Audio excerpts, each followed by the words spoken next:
This is Professor Pete Alexander with the Winning a Business and Life podcast, where business leaders share their insights. It is 6 questions in 7 minutes because successful business leaders are busy and rarely have more time to spare. So let's get to it. Question number one, in a few sentences, please tell me who you are and what you do. Hey, Pete, it's great to be with you here on Winning at Business and Life. I'm Brett Cooper. First, I'm a son, I'm a husband, I'm a dad to two great daughters who just happened to graduate high school in the middle of a global pandemic. I'm also a speaker, an author, and an organizational health consultant. And until earlier this year, at least, I spent most of my time traveling around the country, speaking at conferences and working with clients to help them build the healthiest organizational cultures that they can have. Most of my talks and most of the work that I do, I talk about a concept called DISC EQ. DISC EQ combines the ideas of emotional intelligence with the language of personality style. So through the firm that I co-founded, which is Integris Performance Advisors, we support primarily internal HR professionals and other leaders with access to things like assessments, facilitator tools, and some workshop facilitation services. Brett, it's so great to have you on the show. Question number two, what's the best thing about working in your industry? Yeah, so my industry broadly is organizational development. And I think the best thing for me really is that eureka moment, that aha moment when people suddenly recognize the power that they have to do something different that will, in turn, create a more effective, a more efficient, a more productive situation for them and for the people around them. I often say that we're really in the business of changing lives. And that's really because when people take ownership of their behaviors and the outcomes that come from those behaviors, people's lives really do change. And Pete, it's not just at work, it's outside of work too. Because when they feel more in control, they also end up having better relationships with their friends, their spouses, their kids.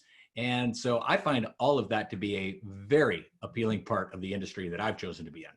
Oh, I love how you describe that. There's so much energy and passion. I can feel it through the camera. I love it. Question number three. I have a fictitious book with all the answers for business. What chapter would you think most companies should read? This one, I think, Pete, is a pretty easy one for me. It's the chapter on solving the people problem. Because while it's a chapter in your book, it's actually my complete book. My business partner and I wrote a book really to give people the skills that they need to build work relationships that really work. So if your chapter is anything like our book, it's going to include some very specific guidance on how to better interact with people so that they can master essential business applications, things like communicating with others, handling conflict, working together as a team, and even being a great leader. I love it. That's so insightful. Question number four, other than the generic work harder, have a great attitude, and care for customers, what advice would you give to other business leaders? Yeah, you of course have to work hard. You got to have a great attitude. But I'd say you need to understand personality styles. You need to know what they are and how they impact your interactions. You need to start by understanding your own tendencies and your own biases. Because if you don't recognize and control those, they're going to control you, and you might not like the results that you get. Then you also need to get to know the members of your team, and you need to know them as individuals. You need to understand what their communication preferences are all about so that you have the ability to adjust your own behavior for the mutual benefit of all the parties involved. You see, Pete, I really believe that leadership is primarily about relationships. And so I always encourage leaders to invest in making those relationships as healthy and productive as they can be. It's so well spoken. And I've heard many, many times, and I'm sure you have as well, that many people, they don't leave companies, they leave their managers. That's And right. it's a relationship issue, and if they feel like it's a real positive relationship, they're less likely to leave. And I'm sure that you've seen that in your experience as well. Over and over and over again. So true. Question number five. What other business leader like yourself would you like to acknowledge and invite to be on my podcast? So I'd be an absolute fool if I acknowledged anyone other than my co-author and business partner of 20 years, Evans Kerrigan. He's really the brains behind our partnership. So I think your listeners would really enjoy listening to him. I think you're selling yourself a little short by saying he's the brains behind it, but Well, I appreciate the referral. uh, I'll reach out to him. So thank you. absolutely. Question number 6 is, and our final question, please tell me about your first job.